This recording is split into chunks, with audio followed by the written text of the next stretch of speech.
पूर्व सांसद और चांचौड़ा के पूर्व विधायक लक्ष्मण सिंह के नेतृत्व में धीरपुर तालाब का जीर्णोद्धार कार्य अब अपने अंतिम चरण में है। श्रमदान के बाद अब तालाब के गहरे पानी में नावें उतार दी गई हैं। इस पूरे अभियान के दौरान लक्ष्मण सिंह ने शासन प्रशासन की कार्यप्रणाली पर गंभीर सवाल उठाते हुए तालाबों के नाम पर हो रहे भारी भरकम खर्च को सीधे तौर पर भ्रष्टाचार से जोड़ते हुए सनसनीखेज आरोप जड़े हैं। लक्ष्मण सिंह ने बताया कि लगभग 13 हेक्टेयर में फैले धीरपुर तालाब के गहरीकरण और सफाई के लिए शासन से कोई मदद नहीं मिली। ये पूरा काम जनसहयोग और श्रमदान से हुआ है।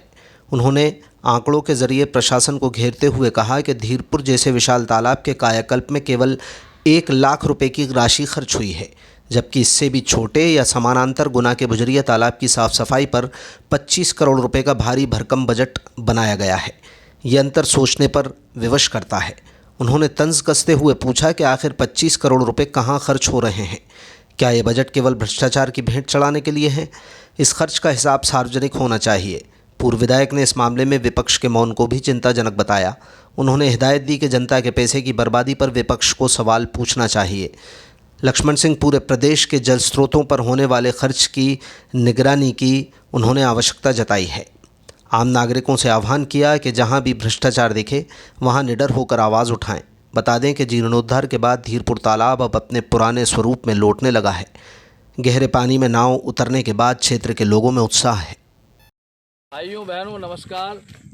जैसा कि हमने बताया था कि ये धीरपुर तालाब की सफाई हम लोग श्रमदान से कर रहे हैं और कुछ तो हमने कर दिया है, और चूंकि उधर पानी थोड़ा गहरा है इसलिए वहाँ केवल नाव से ही सफाई हो सकती है। तो इसलिए हमने हमारे नाविक बंधुओं को नाव से सफाई करने का काम दिया है। इसमें शासकीय कोई पैसा खर्च नहीं हो रहा है, क्योंकि शासन ने कोई ध्यान दिया ही नहीं है। जो भी पैसा हो रहा है उसको हमने सबने चंदा करके इकट्ठा किया है, कुछ मैंने भी अपनी तरफ से लगाया है। कहने की बात ये है कि इस पूरे अभियान में ये देखिए 12-13 हेक्टेयर का तालाब है। इस पूरे अभियान में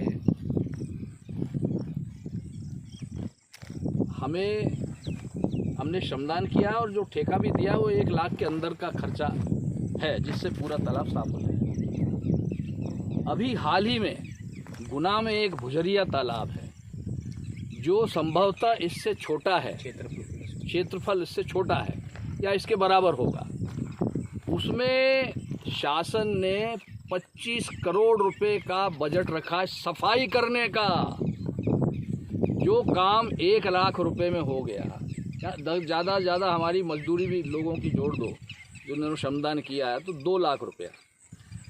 तो जो काम 2 लाख रुपए में हो सकता है, ये 25 करोड़ का बजट वहाँ भुजरिया तालाब में दिया गया सफाई करने का। आप सोचिए किस तरह का भ्रष्टाचार पनप रहा है, हो रहा है। और तालियां बज रही हैं कि 25 करोड़ दिए। तालियां किस बात की बजा रहे हैं लोग? 25 करोड़ कहाँ जाएंगे? कौन पूछने वाला है? और मुझे तो आश्चर्य होता है कि विपक्ष क्या कर रहा है। उनको सवाल जवाब करना चाहिए। दुनिया भर की बात करते हैं, इस पर सवाल करो। और ऐसे प्रदेश में कितने तालाब होंगे जिनका सफाई अभियान में क्या सफाई हो रही है? यहाँ तो जनता की गाड़ी कमाई जो शासकीय धन है उसकी सफाई हो रही है। तो ये वीडियो सिर्फ आप सबको जागरूक करने के लिए बनाया है। भाइयों बहनों, जहाँ भ्रष्टाचार दिखे खड़े होके बोलो, निडर होके बोलो। धन्यवाद। जय हिंद।